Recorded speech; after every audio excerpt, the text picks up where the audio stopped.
Un homme est abordé par un enfant dans la rue qui l'appelle papa, mais ce qui suit est à couper le souffle.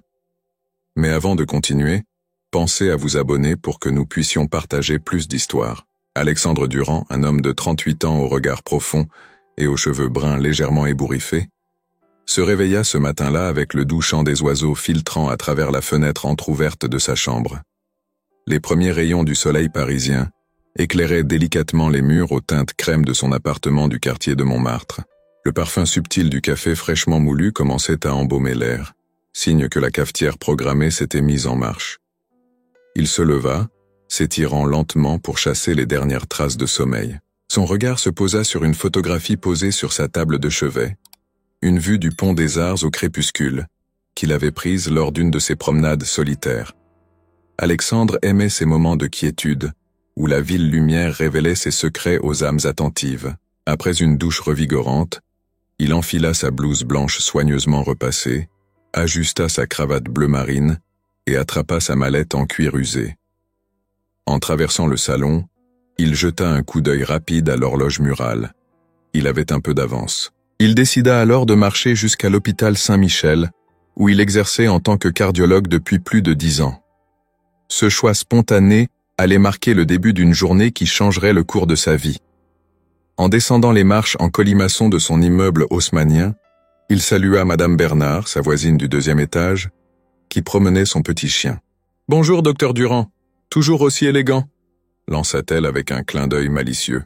« Bonjour, Madame Bernard, et vous, toujours aussi matinale » répondit-il avec un sourire chaleureux. Les rues de Paris s'éveillaient doucement.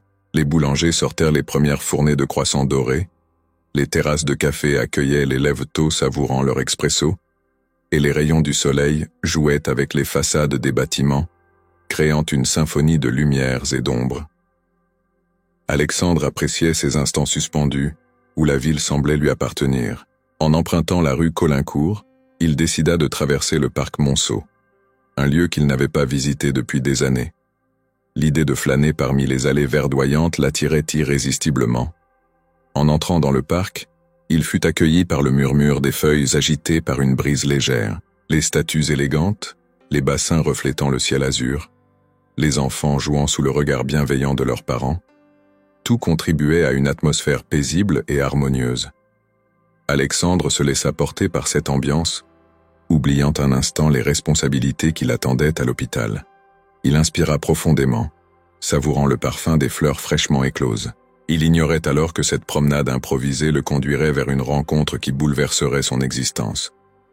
Alors qu'il déambulait le long d'une allée bordée de marronniers, le regard d'Alexandre fut attiré par un groupe d'enfants jouant au ballon. Leur rire cristallin résonnait dans l'air, rappelant à Alexandre des souvenirs lointains de son propre enfance. Il sourit, attendrit, et poursuivit sa marche. Soudain, il entendit derrière lui de petits pas précipités et une voix claire s'écrier « Papa! Papa !» Avant qu'il ne puisse réagir, un petit garçon d'environ 5 ans se jeta sur lui, enlaçant sa jambe avec une affection désarmante. Surpris, Alexandre baissa les yeux pour rencontrer le regard pétillant de l'enfant. Il avait des cheveux châtain clair, légèrement bouclés, encadrant un visage aux traits délicats. Ses grands yeux verts brillaient d'une joie sincère. « Je t'ai enfin trouvé, papa !» s'exclama le garçon, un sourire radieux illuminant son visage. Décontenancé, Alexandre répondit avec douceur « Mon petit, tu dois faire erreur, je ne suis pas ton papa. » Elle portait une robe légère aux motifs floraux et un chapeau de paille élégant. Ses cheveux bruns cascadaient en boucle sur ses épaules, et ses joues étaient rosies par l'effort.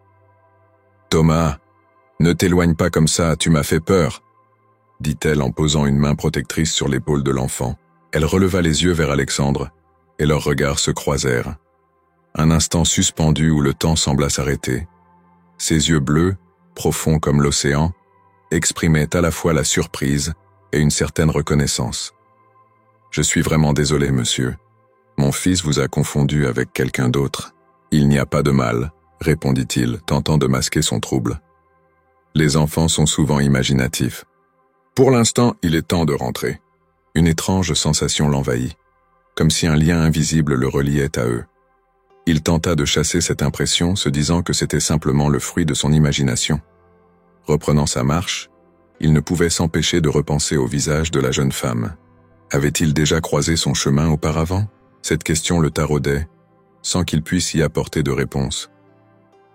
Arrivé à l'hôpital Saint-Michel, Alexandre tenta de se concentrer sur ses patients.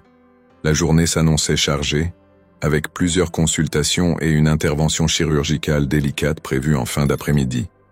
Pourtant, malgré ses efforts, son esprit revenait sans cesse vers cette rencontre insolite. Au cours de la matinée, alors qu'il examinait un dossier médical, son collègue et ami le docteur Mathieu Leblanc entra dans son bureau. « Alexandre, tout va bien? Tu as l'air préoccupé? J'ai fait une étrange rencontre ce matin au parc Monceau. Peut-être as-tu un sosie dans les parages. Si c'est important, tu finiras par t'en rappeler. En attendant, nos patients ont besoin de nous. » Le patient, un homme d'une 50aine d'années souffrant d'une malformation cardiaque, avait besoin de toute son expertise. Après plusieurs heures sous tension, l'intervention fut un succès.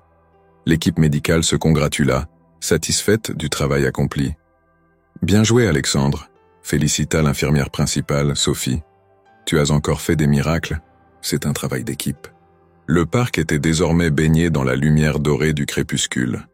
Les promeneurs se faisaient rares, et le silence était seulement troublé par le chant lointain d'un oiseau. Alexandre parcourut les allées sans but précis, l'esprit en ébullition. S'arrêtant près d'une fontaine, il s'assit sur un banc, observant le reflet du ciel dans l'eau. Les souvenirs commencèrent à affluer.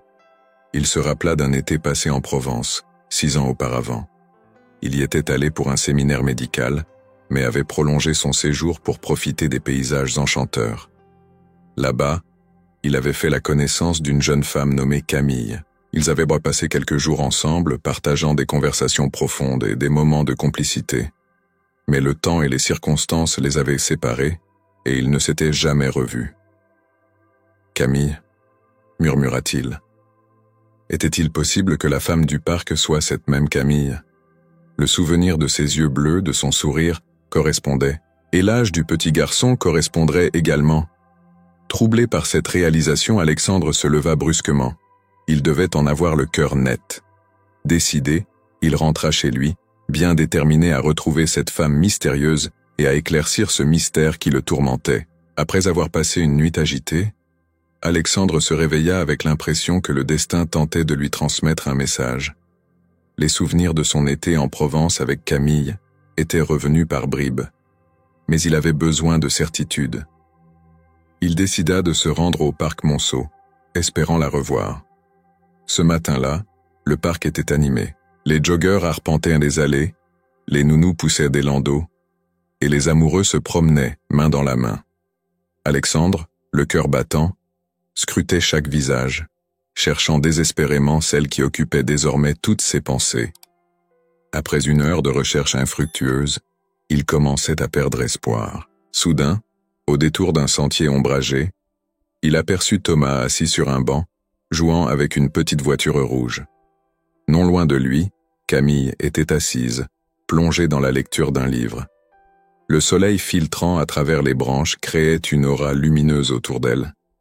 Alexandre sentit une vague d'émotion le submerger. Il prit une profonde inspiration et s'approcha doucement. Thomas leva les yeux et le reconnut immédiatement. « Papa !» s'écria-t-il avec enthousiasme, attirant l'attention de Camille. Surprise, elle releva la tête et croisa le regard d'Alexandre. Un mélange de surprise, de joie et d'inquiétude se lisait sur son visage. « Vous êtes l'homme d'hier » balbutia-t-elle. Alexandre sourit timidement. « Oui, je suis repassé par le parc et je vous ai vu. Je tenais à m'excuser si mon apparition a causé du trouble. »« Tu veux jouer avec moi ?» ?»« Thomas est un enfant adorable, » dit-il en se tournant vers Camille. « Il a beaucoup d'énergie. Nous sommes-nous déjà rencontrés auparavant? Votre visage me semble familier. J'y ai séjourné il y a 6 ans. J'ai rencontré une jeune femme qui vous ressemblait beaucoup. Je me souviens très bien de toi, Alexandre. Nous étions amis il y a longtemps. Va voir les canards au bassin, mon chéri.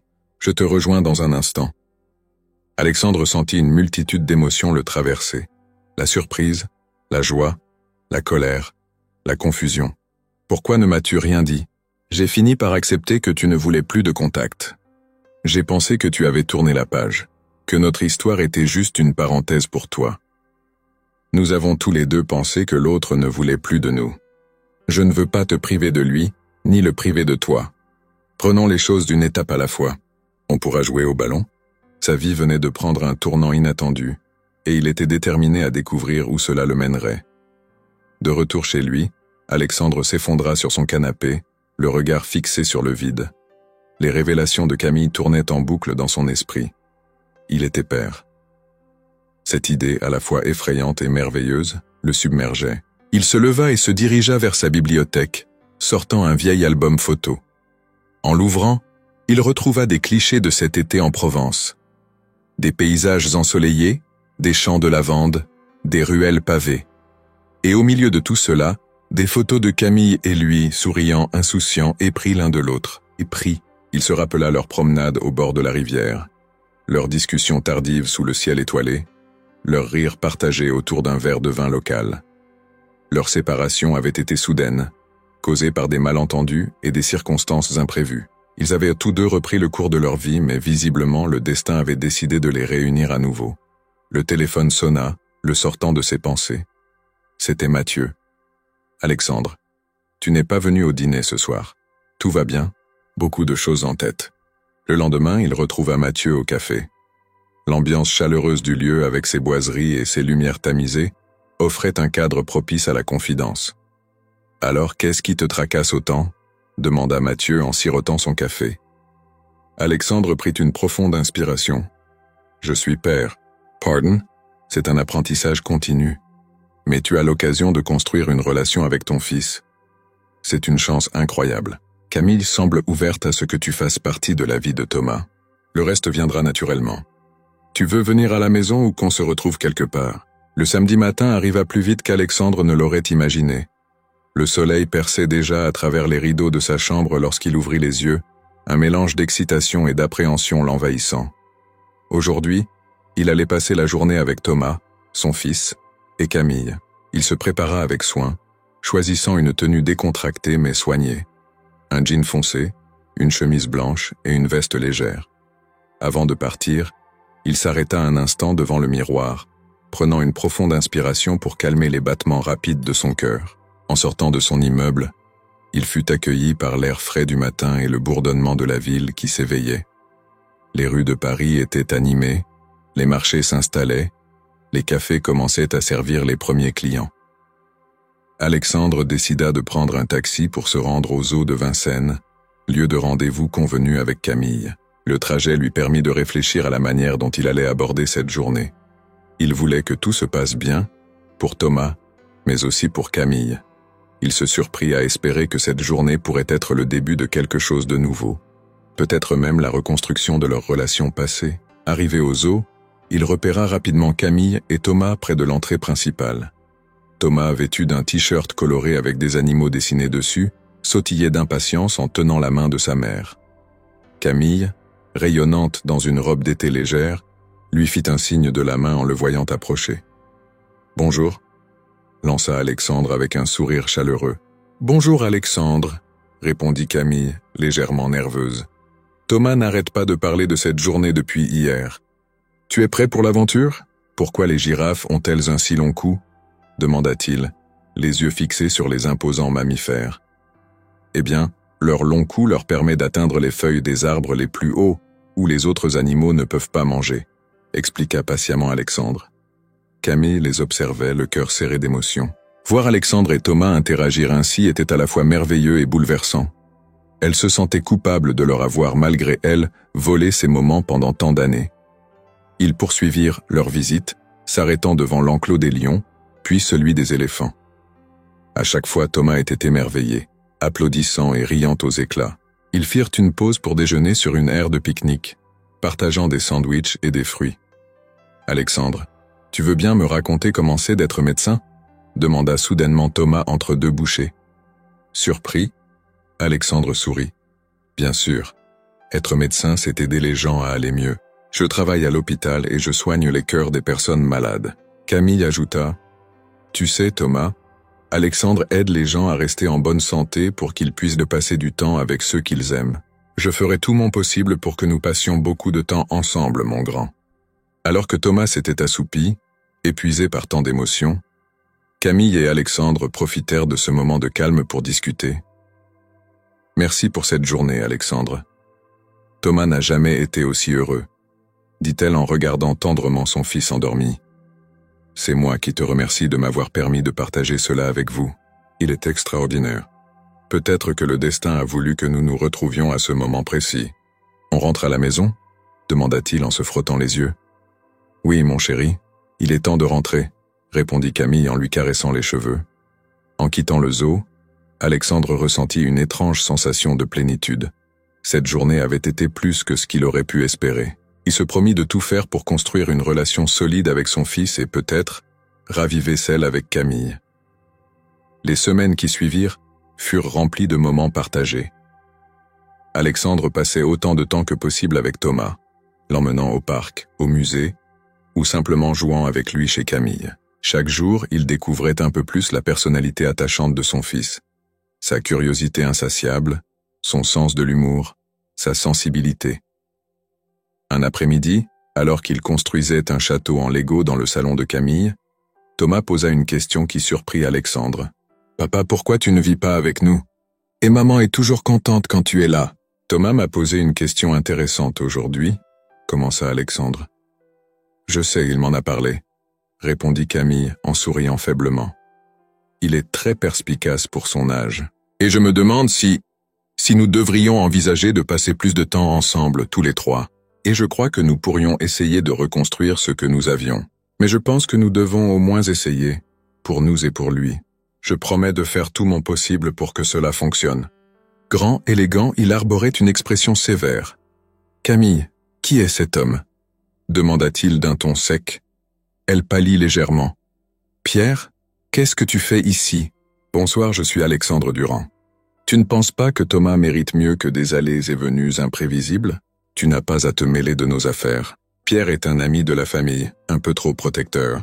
Nous devons simplement gérer cette situation avec tact. » Un soir, les parents de Camille décidèrent de lui rendre visite. Assis dans le salon, l'atmosphère était lourde. « Ma chérie, nous sommes inquiets, » commença sa mère. Pierre nous a parlé de cette situation avec Alexandre. Alexandre est le père de Thomas, et il a le droit de faire partie de sa vie. Je suis adulte, capable de prendre mes propres décisions. Je vous demande de respecter cela. Ils sont méfiants, influencés par Pierre. Mais je leur ai fait comprendre que c'était mon choix. Ils organisèrent une réunion chez Camille, invitant ses parents, Pierre et même Mathieu, le confident d'Alexandre, pour avoir un soutien. Le jour venu, l'atmosphère était électrique. Chacun était assis autour de la table, les visages fermés. Thomas était chez un ami, pour éviter qu'il ne soit témoin de possibles confrontations. Camille prit la parole en premier. « Merci à tous d'être venus. Alexandre et moi souhaitons vous expliquer notre situation. Ce n'est que récemment que j'ai découvert que Thomas est mon fils. Cela semble être un enchaînement de circonstances malheureuses. Je veux être présent pour mon fils et reconstruire une relation avec Camille. Je suis heureuse avec Alexandre, et Thomas l'adore. Mais je ne resterai pas pour la voir se produire. » Il quitta la pièce, claquant la porte derrière lui. Un silence lourd s'installa. « Je suis désolé pour son comportement, » dit le père de Camille. « Il est attaché à vous, et il a du mal à accepter la situation. Nous ne voulons pas créer de conflit. » Un message accompagnait les images. « Connais-tu vraiment l'homme avec qui tu es ? Nous avons eu une brève relation, mais c'est du passé. »« As-tu envoyé ces photos ?»« C'est toi qui essaies de nous séparer par des moyens sournois. Je ne peux plus te faire confiance. » De retour chez elle, elle raconta tout à Alexandre. « Nous devons être vigilants. Je ne sais pas jusqu'où il est prêt à aller. »« Sais-tu quelque chose à ce sujet ?» Un soir, alors qu'ils dînaient en famille, une pierre brisa la fenêtre du salon, manquant de peu Thomas qui jouait à proximité. Sur le projectile, un message était attaché. « Dernier avertissement. Quelqu'un qui vous en veut ?» L'inspecteur Lefebvre les informa que Pierre avait un alibi pour le soir de l'incident. Cependant, nous avons découvert qu'il a engagé un détective privé pour vous surveiller. Confronté par la police, Pierre finit par avouer ses actions. « Je ne voulais pas leur faire de mal, je voulais juste qu'ils se séparent. » Ils décidèrent de chercher une nouvelle maison, un endroit où ils pourraient recommencer à zéro, loin des souvenirs douloureux. Un week-end, ils visitèrent une charmante maison en banlieue parisienne, entourée d'un grand jardin, où Thomas pourrait jouer en toute sécurité. En la visitant, ils sentirent tous les trois que c'était l'endroit idéal pour construire leur avenir. « Qu'en penses-tu, Thomas » demanda Alexandre en souriant. « J'adore. On peut avoir un chien ici » s'enthousiasma l'enfant. Camille rit. « Pourquoi pas ?» Alexandre reprit son travail à l'hôpital avec un regain d'énergie, tandis que Camille décida de reprendre ses études en art, une passion qu'elle avait mise de côté. Ensemble, ils soutenaient Thomas dans sa scolarité, assistant fièrement à ses progrès. Un soir, alors qu'ils dînaient dans le jardin, Thomas déclara avec innocence « Je suis content qu'on soit tous ensemble. C'est comme dans mes rêves. » Après avoir emménagé dans leur nouvelle maison en banlieue parisienne, Alexandre, Camille et Thomas commencèrent à s'habituer à leur nouvelle vie ensemble. La maison, une charmante bâtisse en pierre aux volets bleus, était entourée d'un jardin luxuriant où Thomas pouvait jouer en toute sécurité. Les premiers jours furent dédiés à l'installation, au déballage des cartons et à la décoration des pièces pour créer un foyer chaleureux. Un matin, alors que le soleil perçait timidement à travers les rideaux de leur chambre, Alexandre se réveilla avec une sensation de paix qu'il n'avait pas ressentie depuis longtemps. Il tourna la tête et observa Camille, endormie à ses côtés, ses cheveux bruns étalés sur l'oreiller. Il sourit, reconnaissant pour cette seconde chance qui leur était offerte. Il se leva doucement pour ne pas la réveiller et descendit à la cuisine pour préparer le petit déjeuner. En entrant dans la cuisine, il trouva Thomas déjà assis à la table, les jambes se balançant dans le vide, une tartine de confiture à la main. « Bonjour, papa !» s'exclama le petit garçon avec un sourire radieux. « Bonjour, mon grand. Tu es déjà levé ?» Leurs rires résonnèrent dans la maison, créant une atmosphère de bonheur simple. Camille descendit peu après, attirée par l'odeur alléchante des crêpes et le brouhaha joyeux. « Qu'est-ce que vous mijotez tous les deux » demanda-t-elle en souriant. « Surprise !» s'exclamèrent-ils en chœur. Après le petit déjeuner, Alexandre proposa d'emmener Thomas au parc pendant que Camille finirait de déballer les derniers cartons.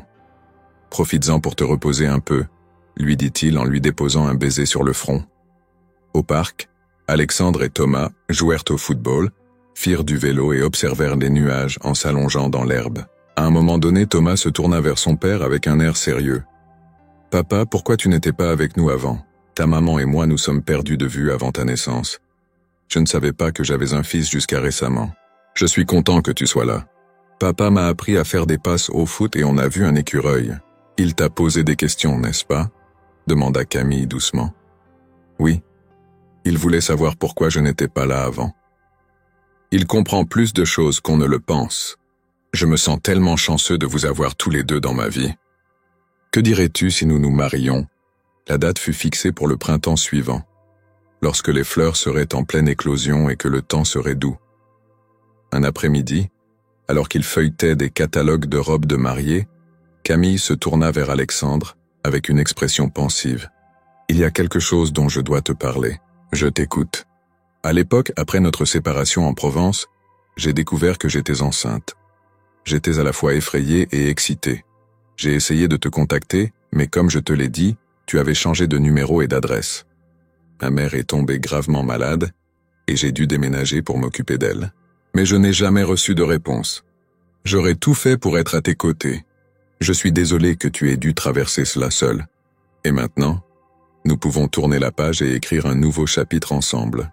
Pas contre Camille, mais contre le temps perdu, les circonstances qui les avaient séparés, et surtout contre lui-même, pour ne pas avoir fait plus d'efforts pour la retrouver à l'époque.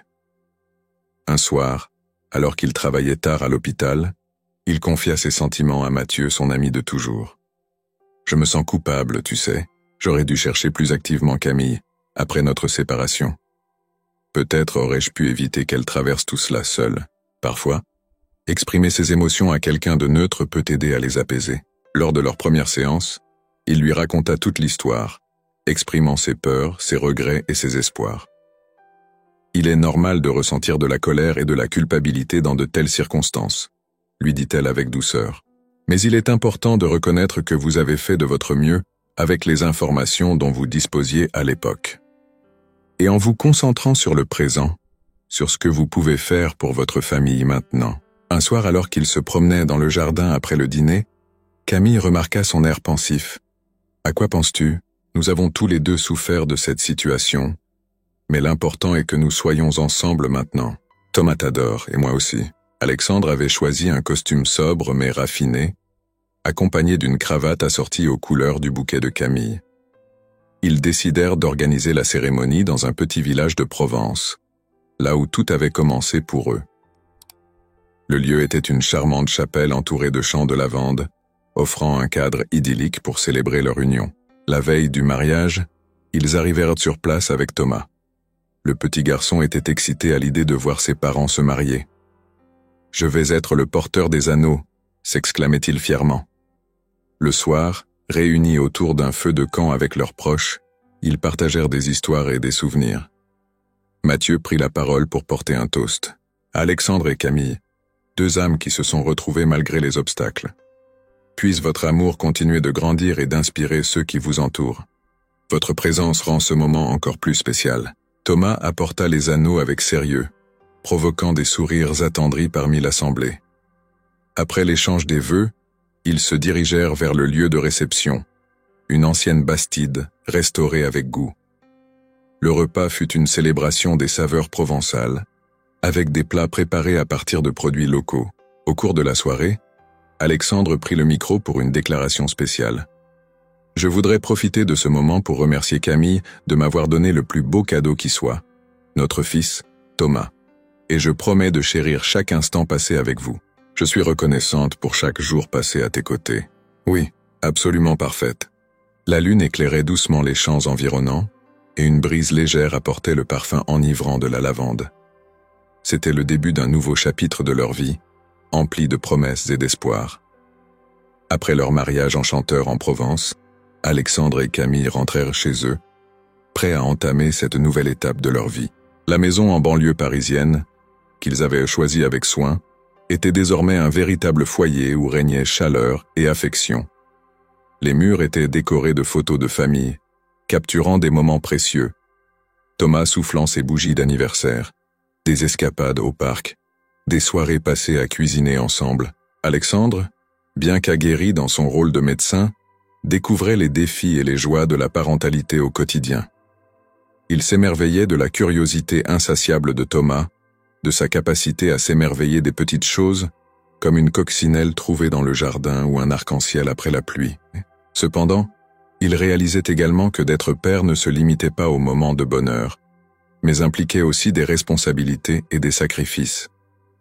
Un matin, alors qu'il s'apprêtait à partir pour l'hôpital, Thomas descendit les escaliers en traînant les pieds, le visage pâle. « Papa, je ne me sens pas bien », murmura-t-il avant de s'effondrer dans les bras de son père. Paniqué, Alexandre le porta jusqu'au canapé et vérifia sa température. Elle était élevée. « Camille !» appela-t-il, la voix tremblante. Camille arriva en courant, l'inquiétude peinte sur son visage. « Qu'est-ce qui se passe ? Je vais appeler le docteur Leblanc pour un rendez-vous immédiat. » Il prit congé de l'hôpital pour veiller sur son fils, passant des nuits blanches à surveiller sa respiration, à lui apporter de l'eau, à lui raconter des histoires pour l'apaiser. Ces moments, bien que stressants, renforcèrent le lien entre père et fils. Un soir, alors que Thomas commençait à se rétablir, il regarda son père avec des yeux brillants. « Papa, tu resteras avec moi demain ?» À l'hôpital, les patients affluaient, les interventions se multipliaient, et son absence prolongée commençait à peser sur l'équipe médicale. Un matin, lors d'une réunion, le directeur de l'hôpital, le docteur Moreau, l'aborda directement. « Alexandre, nous comprenons que ta famille est une priorité, mais nous avons besoin de toi ici. Tes patients comptent sur toi. Je suis conscient de mes responsabilités, mais ma famille traverse une période difficile. Je me sens tiraillé entre mon devoir envers mes patients et mon rôle de père.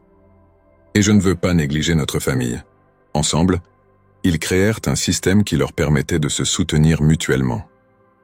Parallèlement, Alexandre entreprit d'enseigner à Thomas les valeurs qui lui tenaient à cœur. Ils passèrent des week-ends à faire du bénévolat dans des associations locales, aidant les personnes dans le besoin. Un samedi, alors qu'ils distribuaient des repas aux sans-abri, Thomas demanda « Papa, pourquoi ces gens n'ont-ils pas de maison ? L'important est que nous fassions ce que nous pouvons pour les aider. » Son professeur, Madame Dupont, convoqua Alexandre et Camille pour discuter de son comportement. Thomas est un élève brillant, mais il semble distrait ces derniers temps. Il a du mal à se concentrer et participe moins en classe. Thomas, ton professeur nous a dit que tu avais des difficultés à l'école. Est-ce que quelque chose te tracasse ? Demanda Camille avec douceur. Le garçon baissa les yeux, jouant avec le bord de son pull. Les autres enfants se moquent de moi. Ils disent moi que je n'ai pas de vraie famille, que tu n'es pas mon vrai papa parce que tu n'étais pas là avant. Je suis ton père et je t'aime plus que tout au monde. Je veux que tu viennes à l'école avec moi demain, papa, pour que tout le monde sache que tu es mon père. Alexandre se baissa à la hauteur de son fils. Marche la tête haute, mon grand. Sois fier de qui tu es. Il organisa une journée de sensibilisation sur la santé, où il présenta aux enfants des informations sur le cœur et l'importance de prendre soin de soi. Les élèves furent captivés, et Thomas était fier de son père. À la fin de la journée, les moqueries cessèrent, remplacées par de l'admiration. « Ton papa est super cool », entendit-il un camarade dire à Thomas. Cette expérience renforça leur lien et permit à Thomas de retrouver confiance en lui. Alors que leur petite famille semblait trouver son équilibre, de nouveaux défis émergèrent du côté de la famille de Camille. Ses parents, bien qu'ayant accepté leur relation, avaient du mal à comprendre certains de leurs choix de vie, notamment le fait que Camille ait repris son activité artistique plutôt que de reprendre une carrière plus stable selon leurs standards. Un dimanche, ils furent invités à déjeuner chez les parents de Camille, dans leur demeure cossue du 16e arrondissement. Dès leur arrivée, l'atmosphère était légèrement tendue. La mère de Camille, élégante dans un tailleur impeccablement coupé, les accueillit avec un sourire crispé. « Bonjour mes chéris. Entrez, le repas est presque prêt. Camille, j'ai entendu dire que tu avais refusé le poste que je t'avais recommandé dans cette galerie renommée. Travailler dans une telle institution pourrait propulser ta carrière. Je la soutiens pleinement dans ses choix. N'est-ce pas difficile de concilier tout cela ? Et le bonheur ne se mesure pas seulement à l'argent ou au statut. Ils finiront par voir à quel point tu es épanoui. Tu ne viens plus au déjeuner du dimanche chez maman, lui fit-elle remarquer lors d'un appel téléphonique. Je suis désolée, Élise. Avec le travail et la famille, le temps me manque. Mais tu sais, ma priorité est désormais Camille et Thomas. Le soir venu, la maison était animée. Thomas courait partout, excité à l'idée de voir sa grand-mère paternelle. La mère d'Alexandre, une femme douce au sourire bienveillant, arriva avec un bouquet de fleurs pour Camille et un jouet pour Thomas. « Merci d'être venu, maman », dit Alexandre en l'embrassant. « Je ne manquerai cela pour rien au monde. Pour le moment, il est heureux dans son école. Alexandre m'a dit que vous aviez un talent incroyable. » Les parents de Camille commencèrent à réaliser que le bonheur de leur fille était réel et que ses choix, bien que différents des leurs, étaient valables. Malgré les efforts pour maintenir l'harmonie, Alexandre commença à ressentir une pression croissante. Entre son travail à l'hôpital, les attentes familiales et les besoins de Thomas, il se sentait étiré dans toutes les directions. Un soir, alors qu'il rentrait tard après une intervention chirurgicale complexe, il trouva la maison plongée dans le silence. Camille dormait déjà épuisée par ses préparatifs d'exposition. Il s'assit dans le salon, le regard perdu. Les images de la journée défilaient dans sa tête. Le patient qu'il n'avait pas pu sauver, les regards inquiets de l'équipe médicale, les responsabilités qui s'accumulaient. Il se demandait s'il était vraiment capable de tout gérer. Le lendemain matin, Camille remarqua son air fatigué. « Tu as mal dormi ? Beaucoup de choses en tête. Mais tu ne peux pas tout porter sur tes épaules. Peut-être devrais-tu envisager de prendre du recul, de te ménager. Je vais y réfléchir. Tes compétences et ton expérience sont inégalées. Cela signifierait plus de responsabilités, plus d'heures à l'hôpital. Quelle est la vraie raison de tes hésitations ? » Un soir, alors qu'il jouait aux échecs, il demanda « Papa, tu es triste ?»« Merci, Thomas. C'est une opportunité que beaucoup rêveraient d'avoir. » Il pouvait désormais se consacrer pleinement à ce qui comptait vraiment pour lui. Entre-temps, l'exposition de Camille approchait. Elle travaillait d'arrache-pied pour finaliser ses œuvres.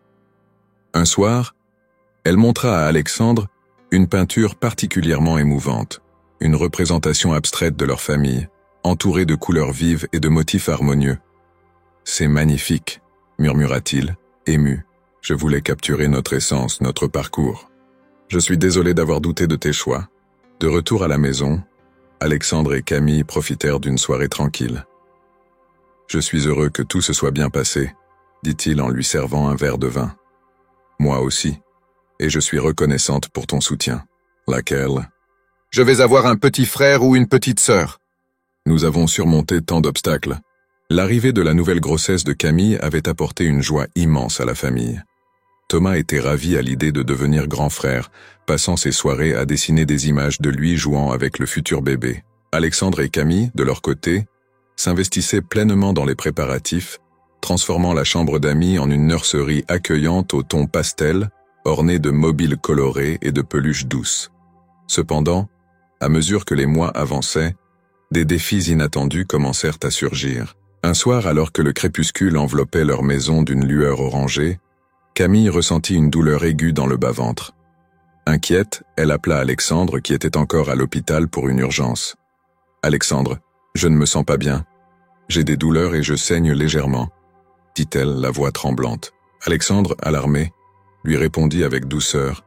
« Camille, reste calme. Je vais envoyer une ambulance immédiatement et je te rejoins à l'hôpital.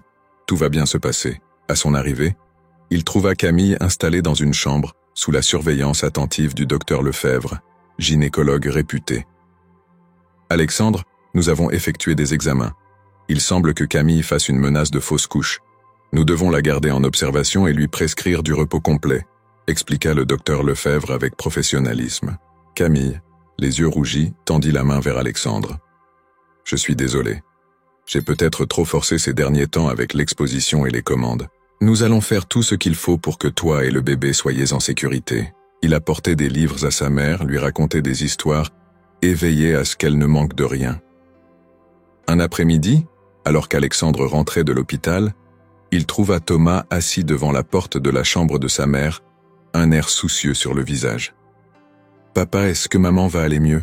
demanda-t-il, la voix tremblante. Alexandre s'agenouilla devant lui. « Oui, mon grand. Elle a juste besoin de beaucoup de repos. Nous devons être forts pour elle. » Une nuit, elle fut prise de violentes contractions. Transportée d'urgence à l'hôpital, le diagnostic tomba. Un accouchement prématuré était inévitable. Le bébé, une petite fille qu'ils avaient prévu de nommer Louise, naquit avec 2 mois d'avance. Fragile, elle fut placée en service de néonatologie. Les semaines qui suivirent furent un véritable marathon émotionnel. Alexandre partageait son temps entre l'hôpital, où il veillait sur sa fille et s'occupait de ses patients, et la maison, où Thomas avait besoin de sa présence rassurante. Camille, encore affaiblie par l'accouchement, se sentait désemparée de ne pouvoir être auprès de son bébé autant qu'elle le souhaitait. Un soir, alors qu'ils étaient tous les deux dans la salle d'attente du service de néonatologie, Camille éclata en sanglots. « Je me sens si impuissante, Alexandre. Et si Louise ne s'en sortait pas, les médecins font tout leur possible. Et Louise est une battante, tout comme sa mère. Nous sommes là pour vous, quoi qu'il arrive. Si tout continue ainsi, vous pourrez la ramener à la maison dans quelques semaines. » Alexandre et Camille, émus, installèrent le siège auto pour la ramener chez eux. À leur arrivée, Thomas les accueillit avec un grand sourire, tenant un doudou qu'il avait choisi pour sa sœur. « Bienvenue à la maison, Louise », s'exclama-t-il avec enthousiasme. La maison retrouva une atmosphère joyeuse, les nuits étaient courtes, rythmées par les pleurs du nourrisson, mais chaque moment passé ensemble était précieux.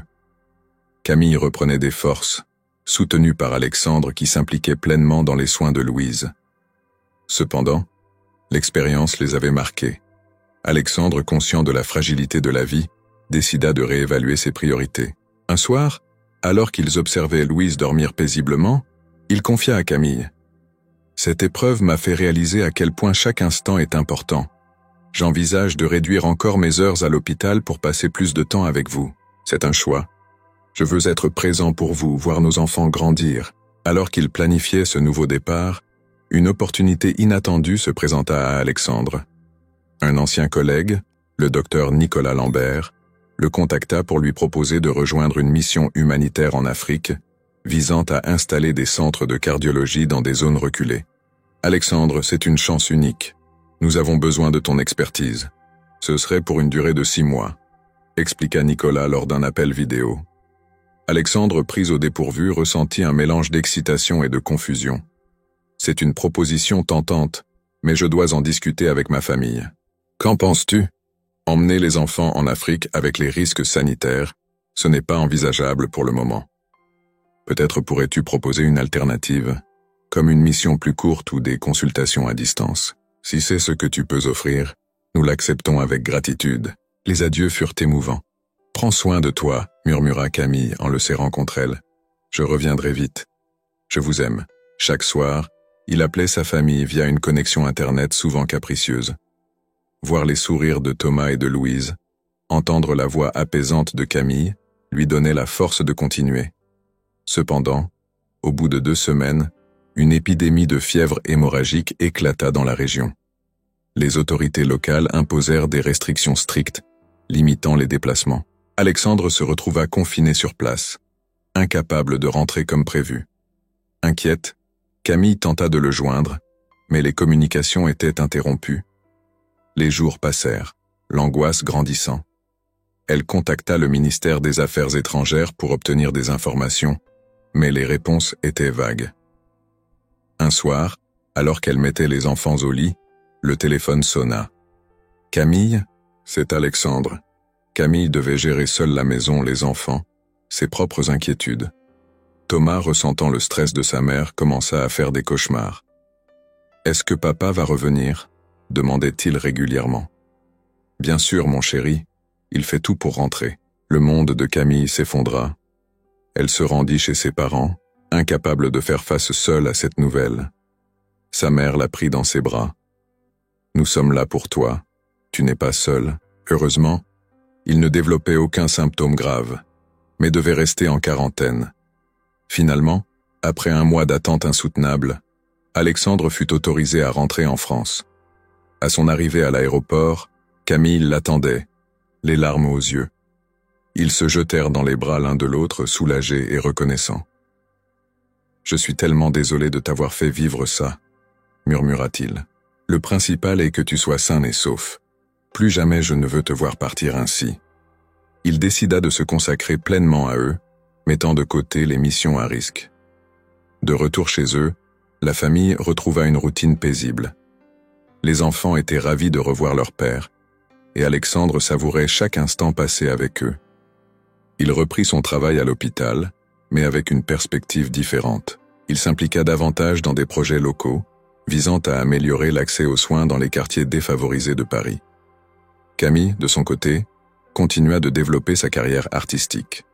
Encouragée par le succès de son exposition, elle reçut des commandes pour des galeries internationales. Cependant, elle choisit de rester proche de sa famille, privilégiant des projets qui lui permettèrent de concilier sa passion et sa vie personnelle. Un soir d'été, alors que le soleil se couchait sur la ville, ils organisèrent un grand dîner dans leur jardin, invitant amis et familles. Les rires et les conversations animées remplissaient l'air, créant une atmosphère chaleureuse. Mathieu, le fidèle ami d'Alexandre, leva son verre pour porter un toast. Alexandre et Camille, qui nous montrent que l'amour et la persévérance peuvent surmonter tous les obstacles. Votre histoire est une inspiration pour nous tous. Nous sommes chanceux de vous avoir dans nos vies. Chaque épreuve que nous avons traversée nous a rendus plus forts et plus unis. Je suis heureuse que tu sois là, maman. Je suis fier de toi, Camille. Le temps passe vite, et ce sont ces moments qui comptent vraiment. Nous avons parcouru un long chemin, dit-elle en posant sa tête sur son épaule. Oui, et je n'échangerai notre vie pour rien au monde. Et toi? Elle devint rapidement un pilier de la communauté, offrant des soins accessibles et de qualité. Camille, quant à elle, transforma une ancienne boutique en un atelier d'art. Elle y accueillait des enfants de tous horizons, leur enseignant les bases du dessin, de la peinture, et surtout les encourageant à développer leur créativité. Leur implication dans la communauté renforça les liens familiaux. Thomas participait activement aux ateliers de sa mère, tandis que Louise, grandissant, montrait déjà un intérêt pour la musique. Un après-midi, alors qu'ils se promenaient tous les 4 dans le parc, Thomas s'arrêta soudainement. « Papa, maman, regardez cet arbre. Il est immense, comme notre famille. Et un jour il sera aussi grand que le chêne du parc, » ajouta Thomas. Les années passèrent, et l'arbre, tout comme leur famille, grandit et s'épanouit. Alexandre et Camille, forts de leurs expériences, continuaient de se soutenir mutuellement, affrontant les défis avec sérénité. Un soir, alors qu'ils célébraient leur 10e anniversaire de mariage, ils réunirent leurs proches pour une soirée mémorable. Mathieu, toujours présent, prit à nouveau la parole. Il y a 10 ans, nous étions ici pour célébrer l'union d'Alexandre et Camille. Aujourd'hui, nous célébrons une décennie d'amour, de résilience et de partage. Votre parcours est une leçon pour nous tous. Mais tant que nous sommes entourés de ceux que nous aimons, tout est possible. Je n'aurais jamais imaginé tout ce que la vie nous réservait depuis ce jour où Thomas t'a appelé papa dans le parc, dit Camille en souriant.